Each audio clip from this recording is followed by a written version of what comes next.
नमस्कार दोस्त, स्वागत है आप सभी का विकास स्टडी पॉइंट में।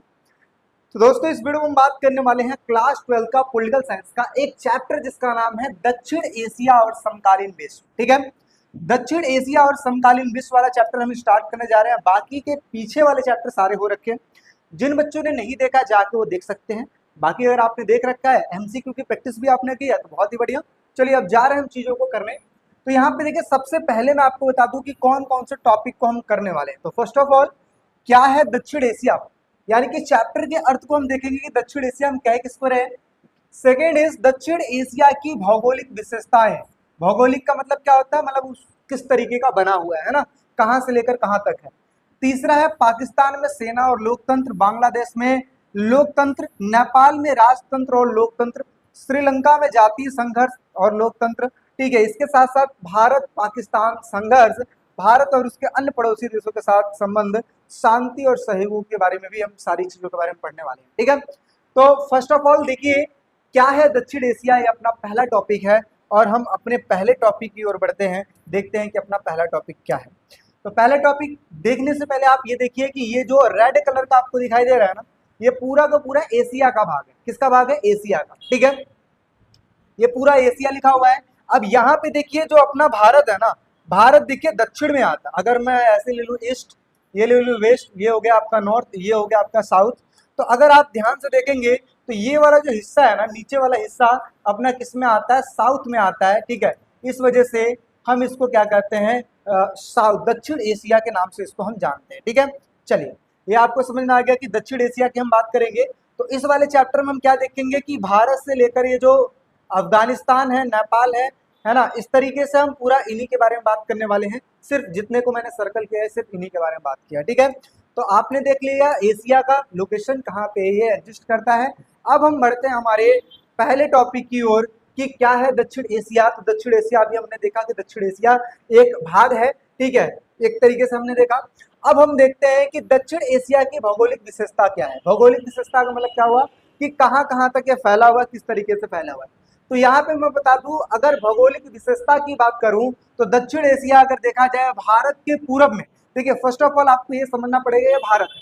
ठीक है, भारत के पूरब में, पूरब मतलब इस साइड जो बांग्लादेश वाला साइड है वो पूरब का हिस्सा कहलाता है, और जो पाकिस्तान वाला साइड है पश्चिम का इलाका कहलाता है। ठीक है, तो अगर हम देखें तो जो दक्षिण एशिया है वो कहाँ कहाँ तक फैला हुआ है? ये पूरब में बंगाल की खाड़ी से लेकर, पूरब में बंगाल की खाड़ी से लेकर पश्चिम में बात किया जाए तो अरब सागर तक। कहां तक फैला है? अरब सागर तक फैला है। ठीक है, अगर उत्तर में बात करें, ऊपर के हिस्से की बात करें, उत्तर में हिमालय से लेकर दक्षिण में अगर देखा जाए तो हिंद महासागर तक फैला है। कहां तक?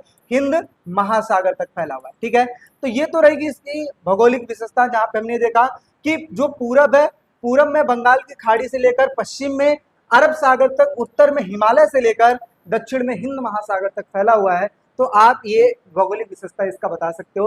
अगर आपसे कोई पूछे इसकी भौगोलिक विशेषता क्या है तो आप ये बता सकते हो कि पूरब में बंगाल की खाड़ी से लेकर पश्चिम में अरब महासागर तक, उत्तर में हिमालय से लेकर दक्षिण में हिंद महासागर तक। समझ में आ गए? तो ये हमने पहला जो टॉपिक है उसको हमने क्लियर कर लिया। ये जो चीज अभी जस्ट मैंने बताया वही बातें इसमें लिखी हुई है। अब दूसरी चीज, यहाँ पे ये क्वेश्चन आता है कि यहाँ पर कितने देशों के बारे में हम पढ़ने वाले हैं। तो देखिए इसमें ना हम कितने देशों के बारे में पढ़ने वाले हैं। सबसे पहले हम इंडिया के बारे में पढ़ेंगे। ठीक है, इंडिया का जो रिलेशन है वो पाकिस्तान के साथ कैसे है, इंडिया का रिलेशन नेपाल के साथ कैसे है, इंडिया का रिलेशन श्रीलंका के साथ कैसे है, इंडिया का रिलेशन बांग्लादेश के साथ कैसे है। ठीक है, यहाँ पे एक और है मालदीव के साथ कैसे है। ठीक है, एक ये भी है भूटान के साथ कैसे है। तो इस तरीके से हम पढ़ने वाले हैं कि जो इंडिया का रिलेशन है इन देशों के साथ कैसे है। ठीक है, तो इसके बारे में हम पढ़ लेंगे। ठीक है, साथ ही साथ हम ये भी देखेंगे कि भारत का तो हमें पता है कि भारत जो है वो डेमोक्रेटिक कंट्री है, मतलब लोकतांत्रिक कंट्री है। लेकिन पाकिस्तान में क्या है? लोकतंत्र है कि क्या है? नेपाल में क्या, कौन सी व्यवस्था है, यानी कि श्रीलंका में कौन सी व्यवस्था है, मालदीव में कौन सी व्यवस्था है, बांग्लादेश में कौन सी व्यवस्था है। इन सभी चीजों के बारे में हम पढ़ने वाले हैं। समझ में आ रही बात? तो पहले ही पॉइंट आपका लिखा है टॉपिक में कि दक्षिण एशिया के किन किन देशों में कौन सी शासन व्यवस्था है।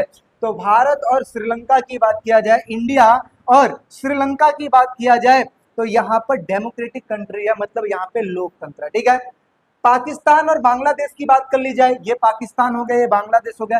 इनकी अगर मैं बात कर लूं तो यहाँ पर लोकतंत्र है और सैनिक तानाशाह है। आप कहोगे सर एक साथ दोनों चीज कैसे हो सकता है? तो भाई देखो, यहाँ पर कभी कभी लोकतंत्र भी होता है, तो कभी कभी लोकतंत्र को यहाँ पे खत्म करके क्या स्थापित कर देते हैं? सैनिक तानाशाह स्थापित कर देते हैं। समझ में आ रही बात? तो इस तरीके से अगर देखा जाए तो कभी लोकतंत्र होता है तो कभी सैनिक तानाशाह।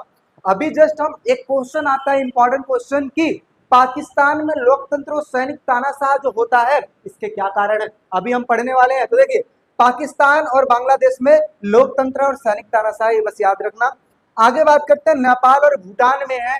नेपाल और भूटान कहाँ कहाँ है भाई? तो नेपाल देखिए ये है और भूटान ये है।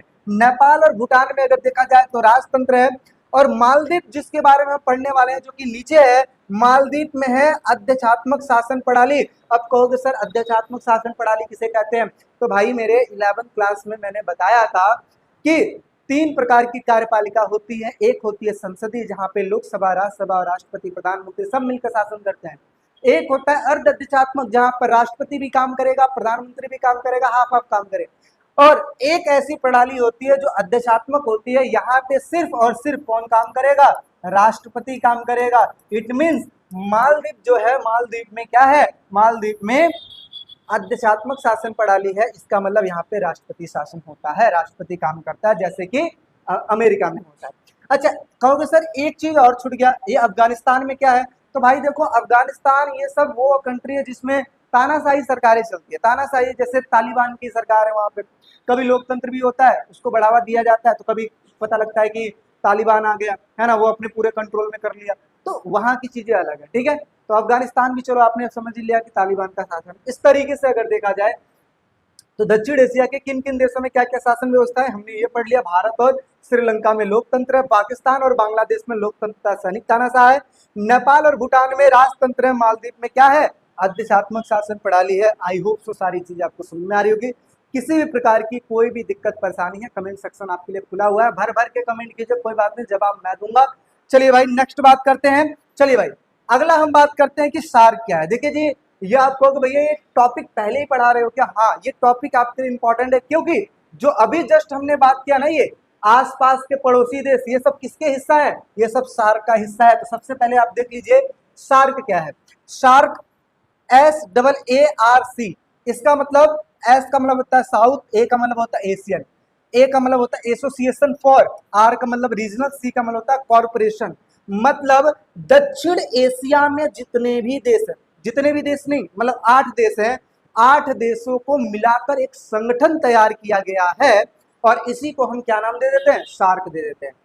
दक्षिण एशिया में 8 देशों को मिलाकर एक क्षेत्रीय संगठन बनाया गया है, क्षेत्रीय सहयोग संगठन बनाया गया है, इसी को हम क्या कहते हैं? सार्क कहते हैं। कौन कौन से वो देश है? तो भाई चलो एक बार देश भी मैं गिना देता हूँ, मैप में गिना दूंगा ना तो ज्यादा ही इजी रहेगा आपके लिए। मैप में देख लीजिए, मैप में क्या है? सबसे पहले इसका भाग है भारत, इसके बाद भाग है आपका बांग्लादेश, और क्या है? भूटान है, और क्या है? नेपाल है, मतलब ये वाला नेपाल, ये हो गया भूटान, ये हो गया श्रीलंका भी इसका भाग है। तो 1 2 3 4 5 5 हमने देख लिया। ये है मालदीव, 6 हो गया। ठीक है, ये हो गया पाकिस्तान, 7 हो गया, ये हो गया अफगानिस्तान, 8 हो गया। यानी कि 8 देशों को शामिल किया गया है SAARC में, यानी कि सार्क में शामिल किया गया। ठीक है, चलिए भाई नेक्स्ट बात कर लेते हैं और समझते हैं कि जो अपना सार्क है, सार्क में क्या है और आगे। तो यहाँ पे देखिए, यहाँ पे आपको इजी हो इसलिए यहाँ पे 8 देशों का भी नाम मैंने लिखा हुआ है, और मैप में भी आपको मैंने दिखा दिया क्या है। ये अफगानिस्तान का सिंबल है, भूटान का सिंबल है, मालदीव का सिंबल है, पाकिस्तान का सिंबल है, बांग्लादेश का, इंडिया का, नेपाल का, श्रीलंका का, टोटल 8 देशों को मिलाकर क्या बनाया गया? सार्क बनाया गया। ठीक है, स्थापना की बात कर लेते हैं। स्थापना कब हुई? 1985 में हुई थी। कहाँ पे हुई थी? ढाका में हुई थी। हेडक्वार्टर की अगर मैं बात कर लूँ तो हेडक्वार्टर इसका काठमांडू में, इसका हेडक्वार्टर। सदस्य देशों की संख्या की बात कर ली तो जस्ट जो अभी आपने ऊपर पढ़ा वही आपको नीचे भी मिलेगा। भारत, पाकिस्तान, बांग्लादेश, श्रीलंका, नेपाल, मालदीव, भूटान और अफगानिस्तान।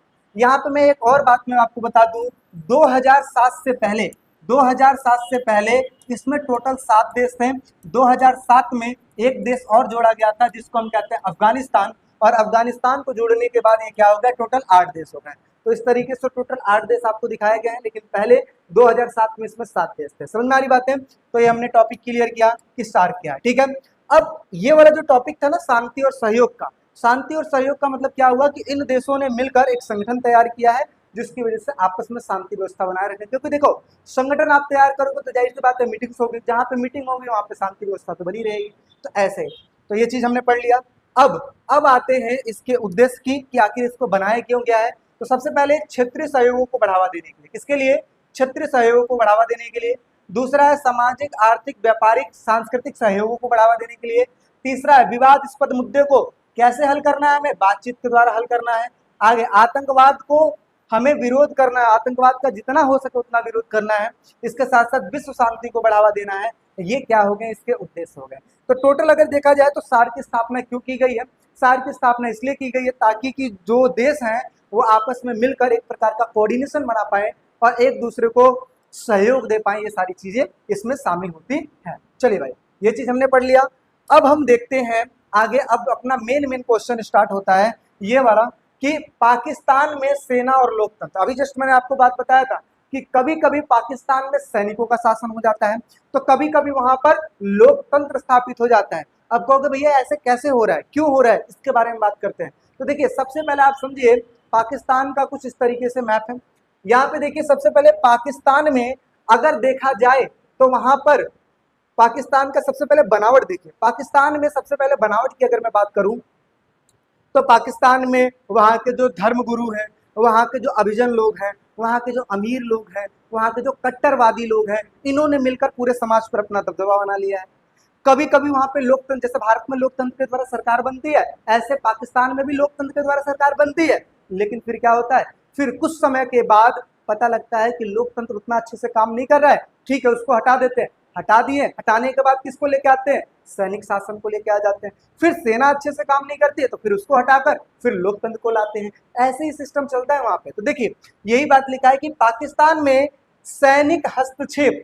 सैनिक हस्तक्षेप का मतलब क्या हुआ कि लोकतंत्र क्यों नहीं कायम हो रहा है? क्योंकि सेनाओं का वहां पर ज्यादा दबदबा है, सेनाएं वहां पर ज्यादा काम करती है, ठीक है। सेनाओं का बोलबाला ज्यादा है, वर्चस्व ज्यादा है, पावर ज्यादा है। दूसरा है कट्टरवादिता, कुछ कट्टरवादी लोग हैं, धर्मगुरु भी है, भूस्वामी अभिजन भी है। भूस्वामी मतलब जिनके पास बहुत सारी जमीनें भी है। ऐसे लोग भी अपने समाज में ज्यादा प्रभाव दिखाते हैं और इसके साथ साथ ये हमेशा लोकतंत्र के मार्ग में कठिनाई पैदा कर देते हैं। समझ में आ रही बात?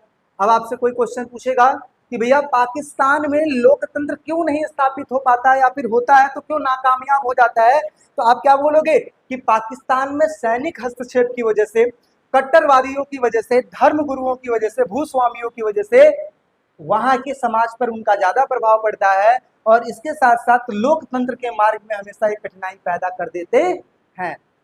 अगला, पाकिस्तान में विशेषकर सैनिक तानाशाह देखा जाए, सैनिकों की बात की जा रही है। पाकिस्तान में विशेषकर सैनिक तानाशाह ने लोकतंत्र के मार्ग में सर्वाधिक रुकावटें पैदा की हैं। यानी कि सबसे ज्यादा रुकावटें कौन पैदा की है? सैनिक तानाशाह की है।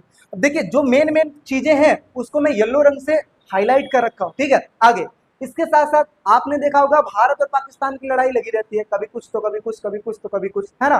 तो ऐसी स्थितियों में पाकिस्तानी सेना कहती है जब लड़ना ही हमें है तो हम तुम्हारे ऑर्डर का क्यों इंतजार करेंगे, इसलिए खुद ही लड़ाई लड़ लेते हैं और फिर पता लगता है कि भारत की जो सेनाएं उनको मार के ढेर कर देती है।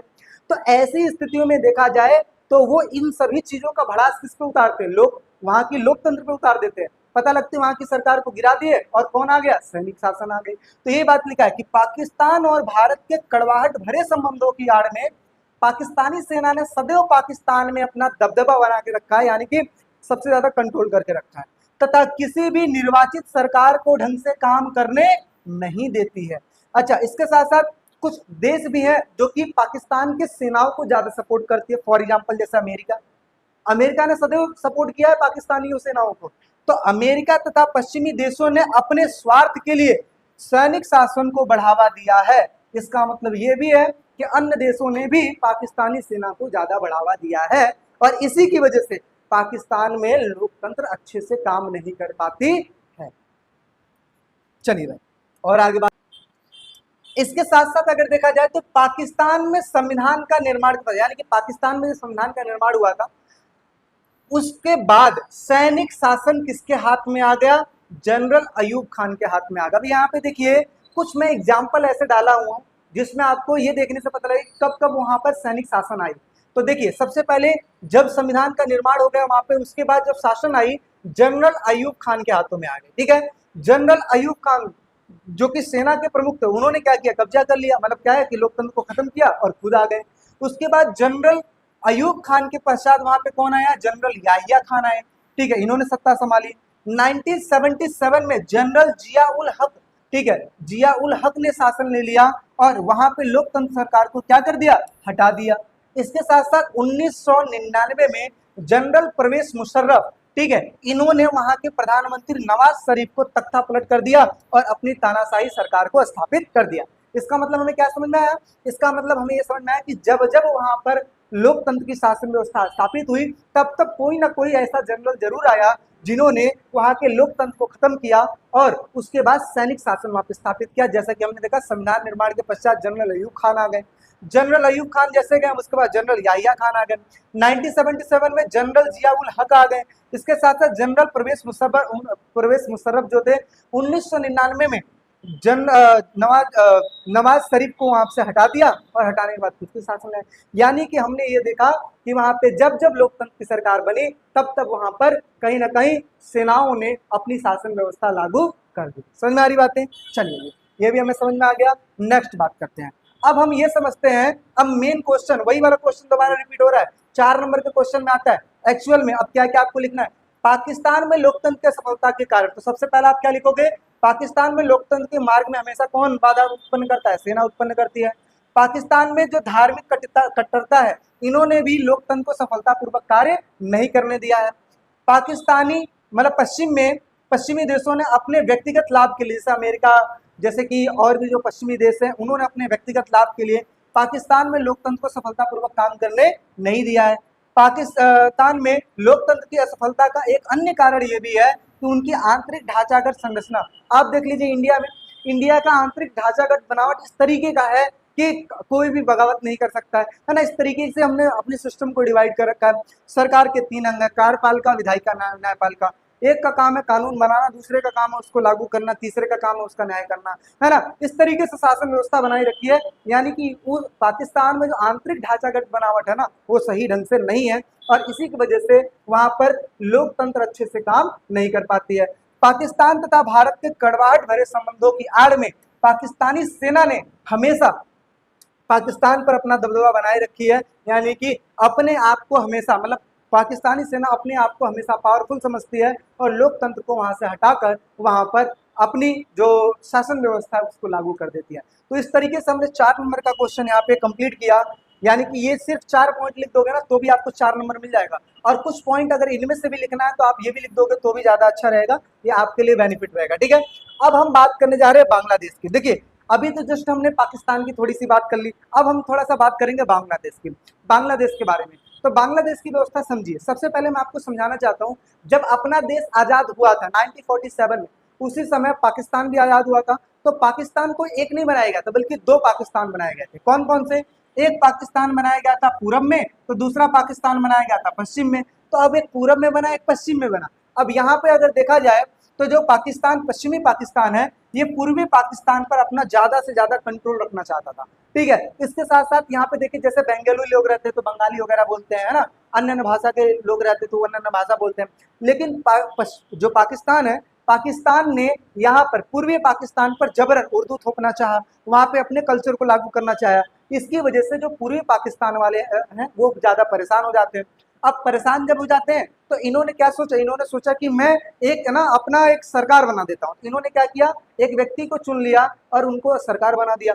अब आगे चल के जब ये बात पता लगती है पश्चिमी पाकिस्तान को, तो पश्चिमी पाकिस्तान बहुत ज्यादा बौखला जाता है। और उसके बाद उस टाइम पे याहिया खान यहाँ के वो थे, ठीक है, यहाँ के प्रधानमंत्री थे। अब इन्होंने क्या किया, इन्होंने यहाँ पर सेनाएं भेज दी, यहाँ पे सेनाएं धड़ाधड़ गई और यहाँ के सरकार को गिरफ्तार कर लिया गया और यहाँ पे फिर लड़ाई झगड़ा शुरू हो गया।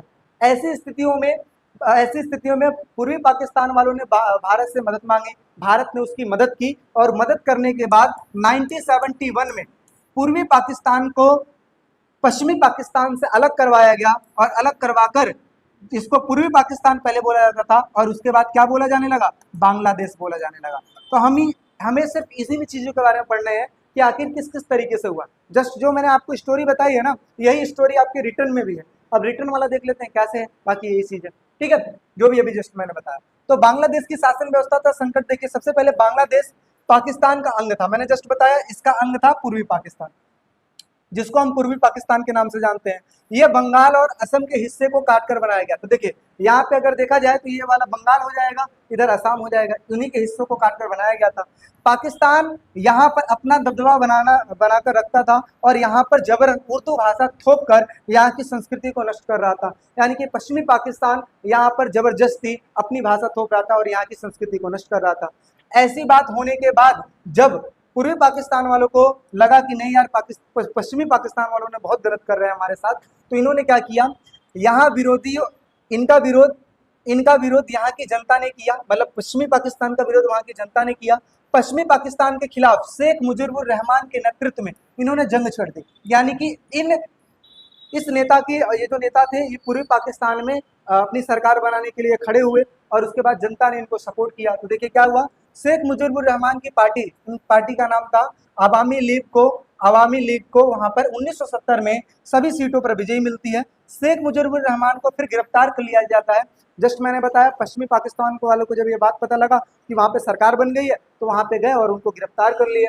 याहिया खान के दौर में पाकिस्तान सेना ने बंगाली जनता के आंदोलन को कुचलने की बहुत ज्यादा कोशिश की। हजारों लोग मारे गए, लाखों लोग शरणार्थी हो गए और शरणार्थी होकर कहाँ पे आ गए, भारत में आ गए। इस समस्या को देखकर भारत पूर्वी पाकिस्तान को समर्थन किया, जिसकी वजह से भारत पाकिस्तान में लड़ाई छिड़ गया। और ये वो लड़ाई था जो एक तरीके से ऐतिहासिक लड़ाइयों में से एक था, ठीक है, ये वो लड़ाई था, ये जो ऐतिहासिक लड़ाइयों में से एक था, क्योंकि ऐसी लड़ाइयों में जब भारत ने सपोर्ट किया, ठीक है, किसको, पूर्वी पाकिस्तान वाले को, तो पश्चिमी पाकिस्तान को सपोर्ट करने के लिए अमेरिका आ गया, ब्रिटेन आ गया।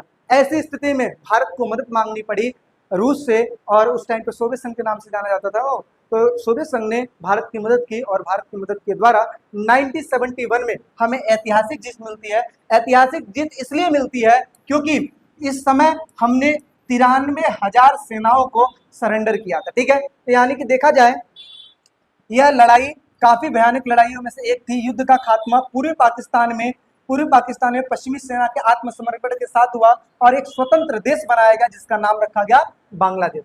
अच्छा, ये जब हुआ था तो यहाँ पर 93,000 सेनाओं ने, कहाँ के, पाकिस्तान के 93,000 सेनाओं ने क्या कर दिया था, समर्पण कर दिया था। जैसा कि आप देख सकते हो ये अपने सारे रिवॉल्वर और बंदूक वगैरह रख रहे हैं। पाकिस्तानी सेना लमसम 93,000 सेनाओं ने क्या किया था, भारतीय सेना के सामने क्या किया था, सरेंडर कर दिया था। और सरेंडर के बाद 16 दिसंबर 1971 को भारतीय सेना के समक्ष 93,000 सेनाओं ने समर्पण किया और इसके साथ साथ हमें ऐतिहासिक जीत मिली और साथ ही साथ बांग्लादेश का निर्माण किया गया, ठीक है। तो इस तरीके से हमने ये सारी चीज देखा, जहां पे हमने ये देखा कि 93,000 सेनाओं ने सरेंडर किया, पाकिस्तानी सेनाओं ने, और उसके साथ साथ यहाँ पे भारत को ऐतिहासिक जीत मिली और इसके साथ साथ पूर्वी पाकिस्तान को हमने कन्वर्ट करवाया, किसमें, बांग्लादेश में कन्वर्ट कराया, ठीक है। तो इस तरीके से देखा जाए तो बांग्लादेश का निर्माण हुआ। अब देखिए, अब यहाँ की जो सरकार थी, सरकार में कौन आ गए थे, ये मुस्तफिजुर रहमान आ गए थे। लेकिन अब क्या हुआ आगे ये भी देखते हैं। यानी कि बांग्लादेश में जब लोकतंत्र को स्थापित किया गया, बांग्लादेश में जब लोकतंत्र को स्थापित किया गया तो पूर्वी पाकिस्तान से जब इसका नाम बांग्लादेश हो गया, जहां अब संसदीय शासन कार्यपालिका को स्थापित किया गया। आगे बांग्लादेश ने अपना संविधान बनाया, धर्मनिरपेक्ष लोकतांत्रिक समाजवाद देश भी घोषित किया। लेकिन आगे चल के क्या होता है, 1975 में शेख मुजीब ने संविधान में संशोधन किया और संशोधन करने के बाद यहाँ पर शासन व्यवस्था कौन सी लागू कर दिए, अध्यक्षात्मक शासन प्रणाली। अभी जस्ट मैंने बताया था आपको, अध्यक्षात्मक शासन प्रणाली क्या है, जहां पर राष्ट्रपति का शासन होता है। तो यहाँ पे संसदीय प्रणाली की जगह पे इन्होंने क्या स्थापित कर दिया, अध्यक्षात्मक शासन प्रणाली स्थापित कर दिया। और उसके बाद 1975 में अवामी लीग को छोड़कर यानी सभी पार्टियों को क्या कर दिया गया, समाप्त कर दिया गया। यानी कि यहाँ पर 1975 से पहले देखा जाए तो बहुत सारी पार्टियां थी, लेकिन आगे चल के इन्होंने क्या किया, इन्होंने सिर्फ और सिर्फ अवामी लीग को छोड़ दिया, बाकी सारी पार्टियों को पूरा का पूरा खत्म कर दिया। और इसकी वजह से क्या हुआ, धीरे धीरे तनाव और संघर्ष का माहौल बांग्लादेश में बढ़ने लगा। और बढ़ने की वजह से क्या होता है, बढ़ने की वजह से वहां की जो सेना थी, सेना ने बगावत कर दिया और बगावत करने के बाद शेख मुजीबुर रहमान को क्या कर दिया, मार दिया। समझ में आ रही बात।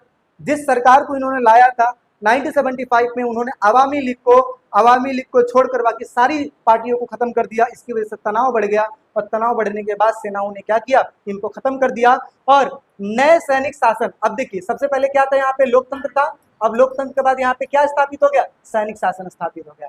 तो नए सैनिक शासन, जियाउर रहमान ने बांग्लादेश में नेशनल पार्टी बनाई। जियाउर रहमान 1979 का भी चुनाव जीत गए। आगे चल के इनकी भी हत्या कर दी जाती है, यानी कि ये जो सेना के जो प्रमुख थे इनकी भी हत्या कर दी जाती है और सत्ता में जनरल एच.एम. इरशाद आते हैं, जो कि ये भी सेना के प्रमुख थे, सेना के ही प्रमुख थे।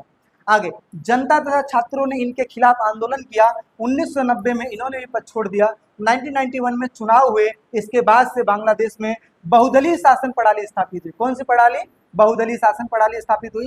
पहले, इससे पहले देखा जाए तो शेख मुजीब रहमान ने क्या किया था, सिर्फ और सिर्फ आवामी लीग को छोड़कर बाकी सारी पार्टियों को खत्म कर दिया था। लेकिन आगे चल के 1991 में जब चुनाव हुए तो इसके बाद बांग्लादेश में बहुदलीय शासन चुनाव प्रणाली को स्थापित किया गया और इसके बाद प्रतिनिधि मूलक लोकतंत्र की यहाँ पे स्थापना की गई। तो हमने क्या देखा, आजादी के बाद भी कभी लोकतंत्र स्थापित हुआ, तो कभी सैनिक तानाशाह स्थापित हुआ, तो कभी यहाँ पे फिर लोकतंत्र स्थापित हुआ, है ना। इस तरीके की चीजें हुई। तो हमने पूरा ये टॉपिक क्लियर किया कि बांग्लादेश का क्या संकट था, बांग्लादेश किस तरीके से आजाद हुआ, आजादी के बाद वहाँ पे कौन सी शासन व्यवस्था स्थापित हुई, शेख मुजीबुर रहमान जो कि वहाँ के सबसे ज्यादा लोकप्रिय थे उनका क्या हुआ, उसके बाद क्या हुआ, है ना, लोकतंत्र की स्थापना कैसे हुई, है ना। ये सारी चीज हमने पढ़ ली, ठीक है। अब एक और टॉपिक देख लेते हैं, इसके साथ साथ सेकंड पार्ट स्टार्ट करेंगे, ठीक है। फर्स्ट पार्ट की वीडियो यहीं तक रहेगी, नेपाल तक रहेगी, तो नेपाल वाला टॉपिक हम क्लियर कर लेते हैं। अच्छा, जिन बच्चों को नोट्स चाहिए तो नोट्स का डिस्क्रिप्शन में लिंक दे दिया जाएगा, आप वहां से ले सकते हो नोट्स। और इसके साथ साथ मैं आपको बताना चाहता हूँ कि अगर आप चाहते हो कि यूट्यूब से हटकर आप किसी ऐप पे पढ़ाई करो तो विकास स्टडी पॉइंट का ऐप डाउनलोड कीजिए। वहां पे पूरा का पूरा कोर्स आपके सामने रखा गया है, जहां पर बिना ऐड के चैप्टर वाइज सारी चीजें आपको देखने को मिलेगी, नोट्स, वीडियोस, डाउट क्लासेस, है ना, लाइव क्लासेस, हर एक क्लासेस आपको वहाँ पे मिलेगी, ठीक है। तो आप वो डाउनलोड कर सकते हैं और वहाँ पे आपको फैसिलिटी उठा सकते हैं। आप लोग के लिए बनाया गया, तो आप इन चीज़ों का लाभ उठाएंगे तो ज़्यादा अच्छा रहेगा। सबसे पहले देखिए नेपाल, ये जो आपको ऑरेंज रंग का दिखाई दे रहा है ना, ऑरेंज रंग का, ये नेपाल है। देखिए नेपाल में लोकतंत्र और राजतंत्र की बात करते हैं। सबसे पहले देखिए, नेपाल एक राजतंत्र देश था जहां पर जनता खुले और उत्तरदायी शासन की आवाज उठाती रही है। मतलब क्या हुआ, सबसे पहले वहां पर राजतंत्र स्थापित था। दूसरे नंबर पर वहां की जनता ये चाहती थी कि यहाँ पर जो राजा बने वो उत्तरदायी भी हो और इसके साथ जनता उनको चुने, ठीक है। फिर राजा ने सेना के द्वारा शासन पर पूरा नियंत्रण किया, यानी कि जब वहां की जनता ने क्या किया, वहां की जनता ने राजा के खिलाफ एक ऐसे सरकार की मांग की जो कि खुले अंदाज की हो, खुले रिस्पॉन्सिबिलिटी ले, तो उसके बाद राजा ने क्या किया, सेनाओं के द्वारा उन आंदोलनों को कुचल दिया। फिर क्या हुआ, 1990 में एक सफल जन आंदोलन हुआ, यानी कि जनता ने फिर मिलकर एक आंदोलन किया और इसकी वजह से राजा ने लोकतंत्र संविधान की मांग मान ली, यानी कि इसका मतलब क्या हुआ कि लोकतंत्र की स्थापना यहाँ पर हो गई। आगे चल के नेपाल में लोकतंत्र ज्यादा दिन तक कामयाब नहीं रहा। मतलब पहले राजतंत्र था, फिर जनता की वजह से 1990 में एक आंदोलन हुआ, फिर यहाँ पे लोकतंत्र स्थापित हुआ, लेकिन वो भी ज्यादा कामयाब नहीं रही। फिर माओवादियों का नेपाल में ज्यादा प्रभाव हुआ। अब देखिए नेपाल में जिस तरीके से हमने पाकिस्तान में देखा कि वहां पे कट्टरवादी, धर्मगुरु, इन सब चीज का ज्यादा रोल था, उसी तरीके से नेपाल में माओवादियों का ज्यादा रोल रहा है। माओवादियों का जो राजा, माओवादी जो थे, माओवादियों का हमेशा राजा के साथ लड़ाई होती रहती थी क्योंकि वहां पे राजतंत्र था। इसके साथ साथ वहां के जो अमीर लोग थे, अभिजन लोग थे, इनकी भी लड़ाई होती रहती थी। यानी कि एक तरीके से देखा जाए तो इसको समझाने के लिए मैं इस तरीके से रखा हूँ कि समझिए, एक तरीके से त्रिकोणीय लड़ाई होती थी। राजा की लड़ाई हमेशा माओवादी से थी, लोकतंत्र से थी, लोकतंत्र समर्थक थी। इसके साथ साथ लोकतंत्र समर्थक किससे लड़ रहे थे, राजा से लड़ रहे थे, माओवादी से लड़ रहे थे, क्योंकि इनका दबदबा ज्यादा था। फिर ये किससे लड़ रहे थे, इन दोनों से लड़ रहे थे। इसका मतलब देखा जाए तो आपस में तीनों लड़ रहे थे। आगे चल के क्या हुआ, कुछ वक्त तक राजा की सेना, लोकतंत्र समर्थक और माओवादियों के मध्य त्रिकोणीय संघर्ष हुआ। जैसा कि मैंने आपको बताया, 2002 में राजा ने संसद को भंग कर दिया। इससे जो थोड़ा बहुत भी लोकतंत्र वहां पर बचा हुआ था वो भी क्या हो गया, खत्म। यानी कि वहां पे जो लोकतंत्र था उसको पूरा खत्म कर दिया गया। लेकिन फिर आगे चल के क्या हुआ, 2006 में यहाँ पर पूरे देश में दोबारा लोकतंत्र के लिए लोग प्रदर्शन करने शुरू कर दिए और इसके बाद आंदोलन की वजह से वहां पर एक पार्टी बनाई गई जिसका नाम रखा गया 7 पार्टी अलायंस बनाया गया, जिससे माओवादियों के कार्यकर्ता सब मिलकर इसका समर्थन दिए और वहां के संविधान सभा के लिए काम चल रहा है। माओवादियों ने संघर्ष करना छोड़ दिया, यानी कि इन्होंने संघर्ष करना छोड़ दिया, लोकतंत्र वहां पर कामयाब रहा और लोकतंत्र के लिए वहां पे काम चल रहा है। तो नेपाल में लोकतंत्र के लिए काम शुरू हो गया है और इस तरीके से देखा जाए तो वो लोकतंत्र को स्थापित करने के लिए पूरा वो हो गया। तो इस तरीके से देखा जाए तो पहले यहाँ पे लड़ाई कुछ इस तरीके से चलती थी, राजा, माओवादी और लोकतंत्र समर्थक। माओवादी के जैसे हमारे इंडिया में हम सब है ना धर्मों के लोग हैं, है ना, विभिन्न प्रकार के धर्म, ऐसे ही वहाँ पे कुछ लोग ऐसे थे जिनका नाम मतलब ग्रुप थे और माओवादियों का, उनका बोलबाला ज्यादा था नेपाल में, है ना। तो इसी की वजह से क्या हुआ, ये सारी चीजें हुई, ठीक है।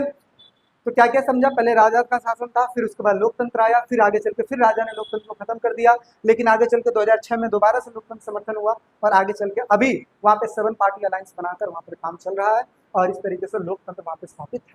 तो आई होप तो सारी चीजें आपको समझ में आई होगी। और इसके साथ साथ देखा जाए तो यहाँ पर पार्ट नंबर 1 जो है इसका वो कंप्लीट हो गया है। पार्ट नंबर 1 मैंने आपको कंप्लीट करवा दिया।